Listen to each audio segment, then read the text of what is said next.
Hello everyone, good morning. आज हम करेंगे interpretation of dejection and oat.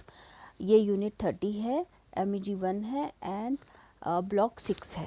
Late us start with the interpretation of dejection and ओट।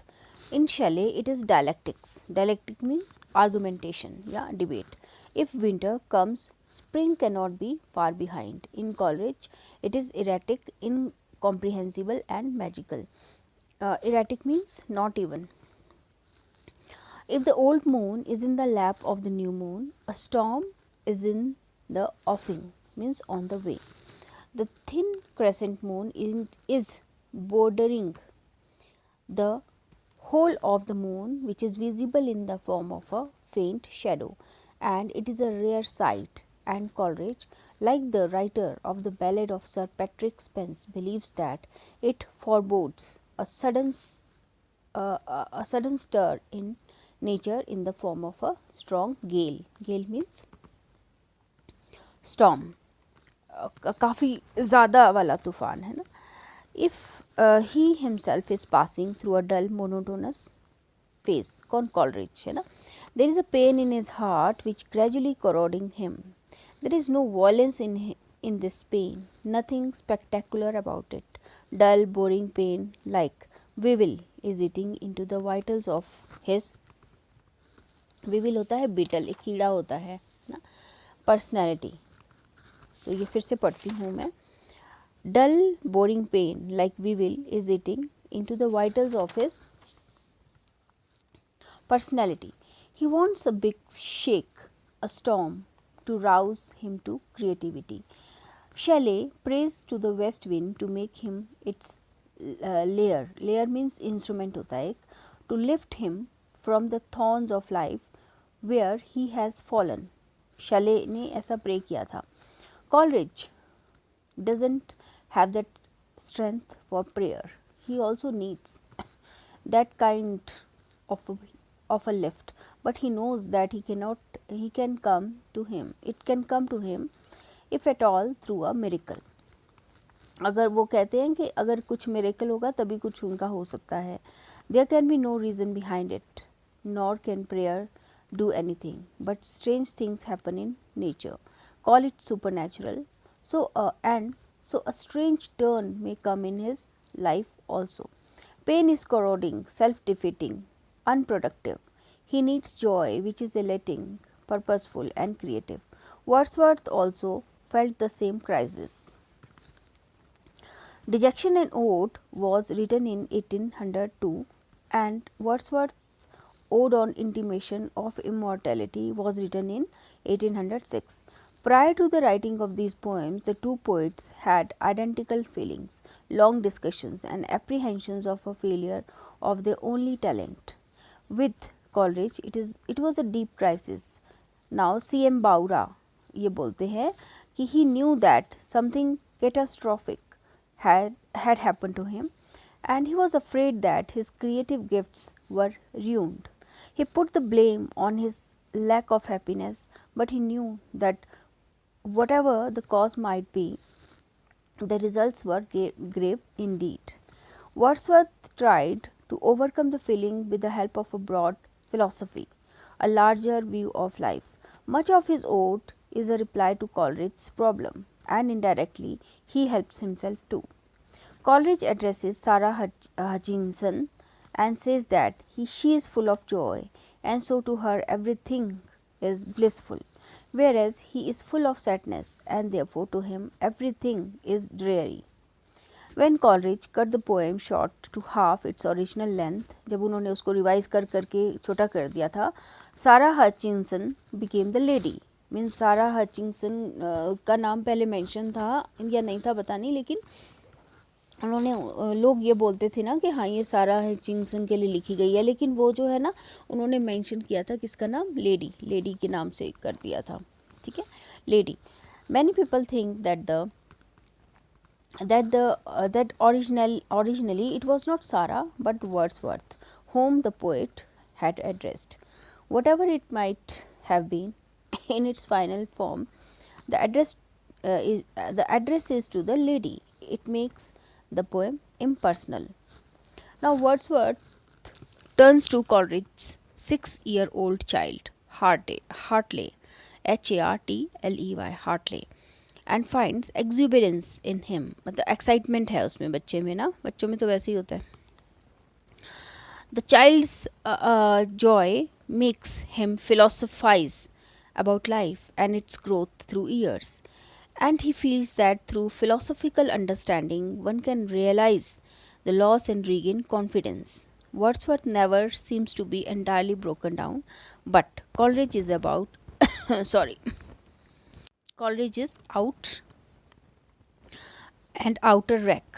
मतलब Wordsworth जो है ना वो पूरी तरह से टूटे नहीं थे, लेकिन कॉलेज पूरी तरह से टूट गए थे. It is so more because of Coleridge idea that nature can not be benign enough. मतलब इतना ख़राब नहीं हो सकता nature to extend a hand of comfort in our hours of need, because she doesn't have any distinct entity. She is not a positive force. So benign means kind and gentle. So ये बोल रहे हैं Coleridge. It is so more because of Coleridge's idea that nature cannot be kind enough. वो इतना भी kind नहीं हो सकता to extend a hand of comfort in our hours of need. ये हमें जो है मुसीबत के टाइम पे नेचर जो है वो लिफ्ट करे. Because she means nature doesn't have any distinct entity. She is not a positive force. मतलब इसमें ये बोलने का मतलब है कि अगर हम पॉजिटिव होंगे ना तो नेचर भी पॉजिटिव होगा.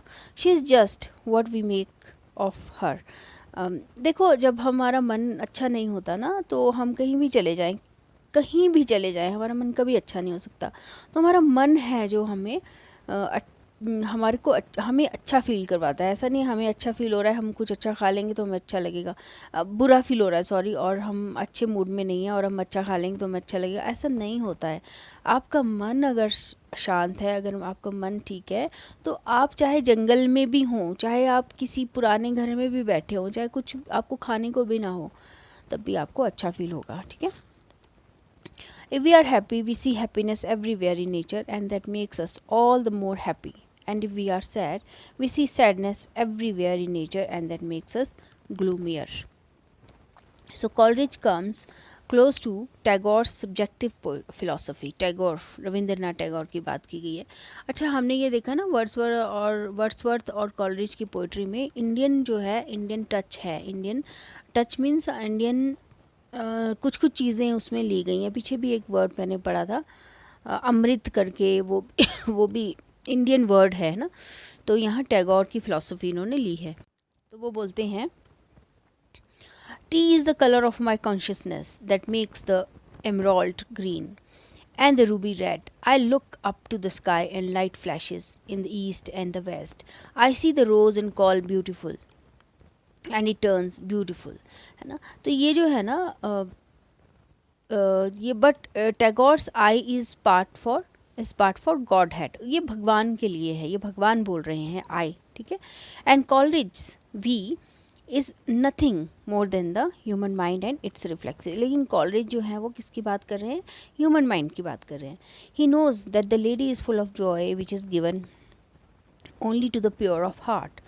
When we are very close to nature, this joy is born in our heart, and as it matures, it gives birth to other joys, and everything turns colorful and melodious. बहुत अच्छा सब लगने लगता है ना. ये अपनी इसमें लिखा है ना उन्होंने कि अगर लेडी खुश है तो सब कुछ अच्छा है. मीन्स एक लेडी को ये लेडी के बारे में बता रहे हैं ना अपनी डिजेक्शन एंड ओड में. There was a time in Coleridge's life also when he experienced this celestial joy, heavenly joy जो उन्होंने experience किया था, which enabled him to overcome all strains and sufferings. His imagination was very active at that time, but thereafter each moment of dejection has weakened his imagination and his soul. तो धीरे धीरे जो है ना उनकी जो ये imagination है वो घटती चली गई. ठीक है. Now, he turned to philosophy, tried to get some solace in broad generalization about human fate. फिर उन्होंने metaphysical ideas have all the more destroyed his poetic faculties. मतलब फिर वो metaphysics पढ़ने लग गए. The poet is unhappy that he has turned away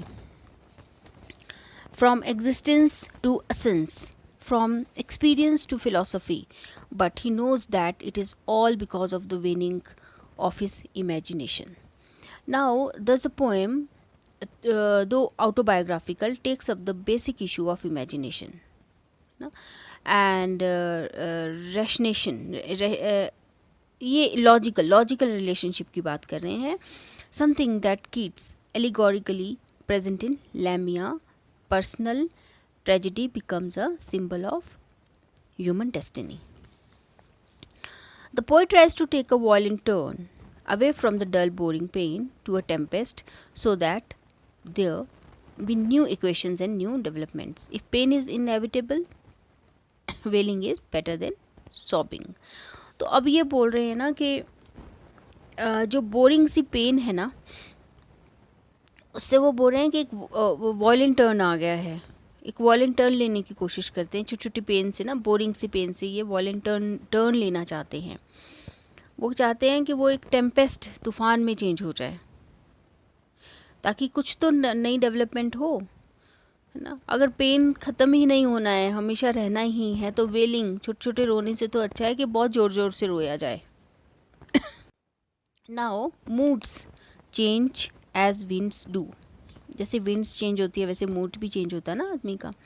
a strong गेल, रोना मतलब, अ स्ट्रॉन्ग गेल मीन्स तूफान.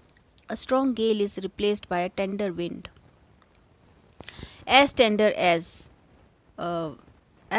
As Otway's story of a small girl who had lost her mother in a lonely wood. The strong wind or the tender breeze, mind in great ruffle or in a group of subdued, means mind कैसा भी हो, आपका wind कैसी भी हो, it is the suffering of being uncreative. It is the suffering of being uncreative. The entire, मतलब आप creative नहीं बन पाते ऐसे टाइम पे. The entire poem is an implicit prayer for spontaneous joy and the kind of joy that the lady has, because that joy alone can revive the lost poetic inspiration. ये बोल रहे हैं कि मतलब कैसा भी तूफ़ान हो, कैसा भी कुछ हो, कैसी भी परिस्थितियाँ हो, आदमी उसमें फिर चाहे वो कम हो, चाहे वो ज़्यादा परेशानी वाला टाइम हो, बट आदमी जो है ना क्रिएटिव नहीं बन पाता ऐसे टाइम पे. और ये जो पोएम है ना, ये एक लेडी की जॉय के बारे में बताई गई है ना. वो बोल रहे हैं कि जॉय से ही सब कुछ पोएटिक इंस्पिरेशन जो है, जो कि उनकी लॉस्ट पोएटिक इंस्पिरेशन है, वो वापस आ सकती है. Life's experiences become universal metaphor and the confessional comes through significant nature imagery. The 139 line poem is divided into इस poem में 139 lines हैं. तो poem is divided into 8 uneven parts. It has a single theme, dejection, need for love to overcome it, and prayer to nature for a stormy shake-up. And it is elaborated in great length. The rhyme of the Asian mariner is also divided into parts, 7 in all. But in that poem, the narrative develops part by part. Here, it is one emotional situation. Division into parts gives the semblance, of course, of a mini epic. The situation is so vital for the poet, the involvement so great, the urgency so acute, that he feels that some amount of epic expense is necessary to accommodate all. सो ये तो हमारा finish हो गया यहाँ पे. अब हम autobiographical poem करेंगे, मतलब इसका ये पार्ट करेंगे और एज ए रोमांटिक पोएम इसको पढ़ेंगे. Thank you so much.